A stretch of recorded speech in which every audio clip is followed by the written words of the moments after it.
Chers lecteurs, il n'y a pas mieux dans un État que la justice, que le droit.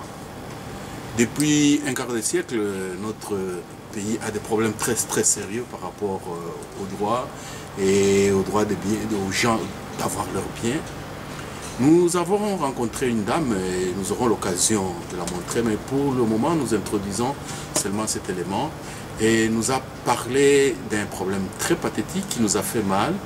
Quel est ce problème? Eh bien, c'est un problème qui date de plus de 20 ans. Et je vais lui poser la question.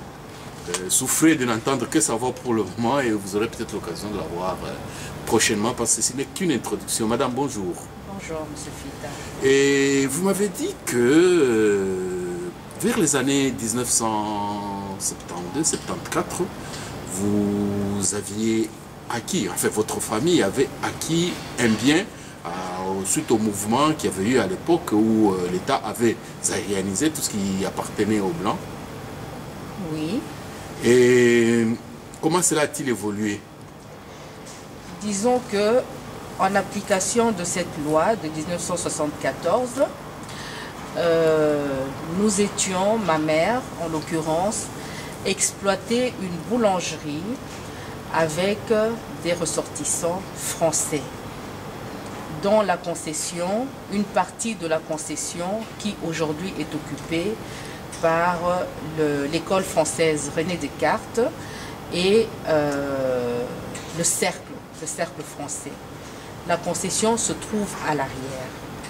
À l'époque où ces mesures sont prises, nous sommes locataires d'une partie, d'un quart de ce terrain qui appartient à un industriel français. Les mesures de aérianisation nous trouvent en train d'exploiter cette boulangerie avec ces Français. Automatiquement et selon les termes de la loi qui sera appliquée à la lettre, nous devenons acquéreurs de ces biens, meubles, immeubles, terrains servant d'exploitation de cette entreprise. Bien, une question à ce niveau-ci. Nous savons que beaucoup d'acquéreurs ont mal géré et sont même tombés en faillite. Et l'État a créé l'OGEDEP. Est-ce que vous pouvez dire que vous avez pu apurer votre dette par rapport à ce bien-là? Nous entamons toutes les démarches. Nous répondons aux conditions pour devenir acquéreurs. Et nous payons nos traites régulièrement, nous respectons l'engagement pris auprès de l'OGEDEP et nous apurons notre dette en 1986. Autrement dit, 12 ou plusieurs années après, vous avez payé tout et cette propriété vous appartient de droit. C'est-à-dire que, effectivement, après avoir apuré la dette, l'OGEDEP nous délivre une attestation d'apurement en bonne et due forme. Cette attestation d'apurement nous donne la possibilité de nous présenter auprès du conservateur des titres fonciers, d'abord avec acquisition d'un acte de cession de propriété par l'État congolais. Cet acte nous est délivré par le ministre des Finances de l'époque. Avec cet acte, l'attestation d'apurement, nous nous rendons auprès du conservateur du titre foncier pour obtenir un certificat d'enregistrement en bonne et due forme. Bon, au moment où nous parlons, vous n'y êtes plus. Nous avons été déguerpis. Et les problèmes ont commencé quand et comment? Déjà en 1982, pendant que nous exploitons la boulangerie et que nous savons être dans tous nos droits, ma mère, parce que c'est ma mère qui exploite la boulangerie, reçoit un ordre de déguerpissement pour occupation illégale de ce terrain. L'origine de cet acte vient du fait que l'ancien propriétaire aurait vendu à l'Union des Français de l'étranger toute la concession, y compris la partie occupée par nous. Donc toute la concession est vendu par le propriétaire à ses compatriotes français à notre insu 2 ans après les mesures de désaérialisation. Autrement dit, le monsieur a fait fi de la loi de l'époque. De la loi de l'époque, et en droit, je crois que cela s'appelle un stéliona. Ok. Et vous avez dit l'Union des Français de l'étranger, cette association existe toujours? Existe toujours. Et il y a quelqu'un à la tête de cette association pour le moment, vous pouvez connaître le nom? Le président que je connais, que nous connaissons depuis l'existence de cette affaire qui nous oppose aux Français, s'appelle M. Ali. Ok, bien, nous ferons tout pour entrer en contact avec lui pour qu'il nous donne sa version de fait. Et donc, depuis l'époque, il est toujours là. Je n'ai pas suivi l'évolution. Bon, peut-être jusqu'à l'année passée, je ne sais pas. En ma connaissance, il est toujours là. Ok, bien. Et maintenant, où est donc l'impair? Comment se fait-il que, disons, on vous déguerpit alors que ça vous appartient? Et où est la faute? La faute, bon, je n'accuserai pas des individus, mais il est de notoriété publique que nos cours et tribunaux souffrent ne sont pas libres, les cours et tribunaux.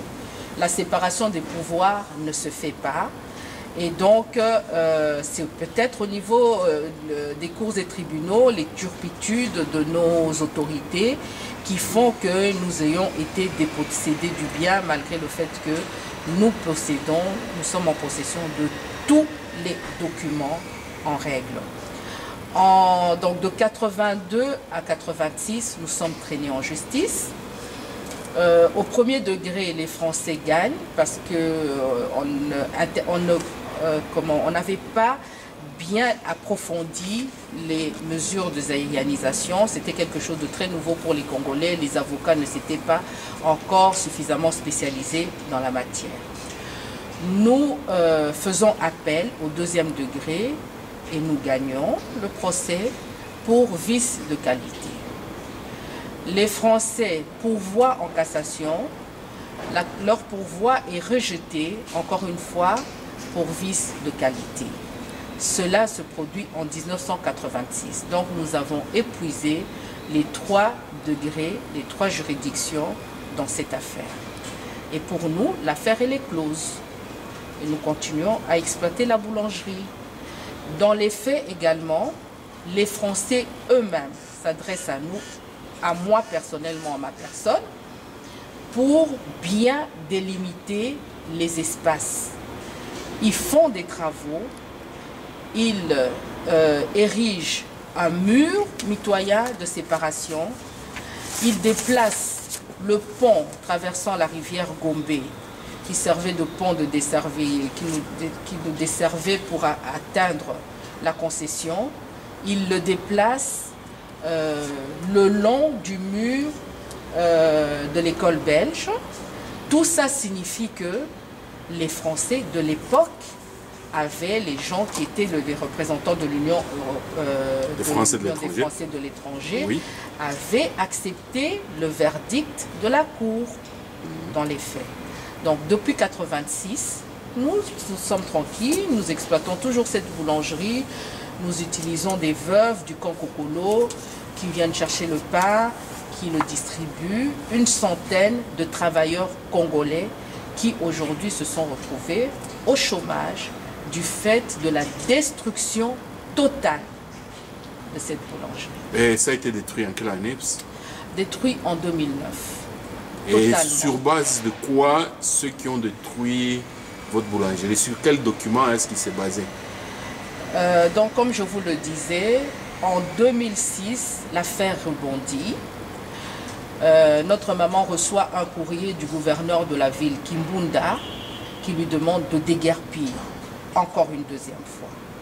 Mais là, les choses sont allées trop vite, tellement vite, que nous nous retrouvons en procès une deuxième fois.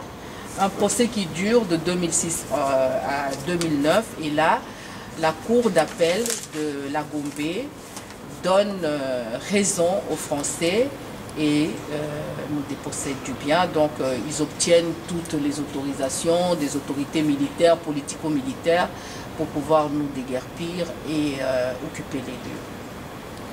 Et à ce jour, où en est le procès? C'est fini ou bien il y a encore une Les ouverture héritiers pour vous? n'acceptent pas ce verdict, fort de notre conviction que nous sommes dans nos droits, qu'il s'agit d'un procès civil ou civil et qu'il n'y a pas lieu de le politiser à cause des relations bilatérales entre la France et le Congo. Fort de ces éléments, les héritiers assignent les Français en tierce opposition. En 2009, je crois que c'était au mois de novembre 2009, donc quelques mois après l'arrêt rendu par la Cour d'appel, nous assignons les héritiers, l'Union des Français de l'étranger, en tierce opposition. Bien, madame, s'il vous était permis d'adresser un message aux nouveaux dirigeants français, parce que bon, quelque part, que ce soit au Congo ou en France, il y a toujours un héritage quand le pouvoir change.